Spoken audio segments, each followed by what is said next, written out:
Hola, soy Dafne Ballester, mi cargo es el de primer oficial.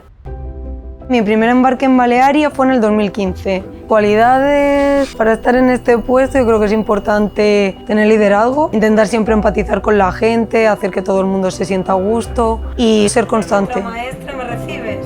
En un día habitual, lo primero sería preparar el puente para la salida a navegar, dejaría todos los equipos preparados, las rutas cargadas.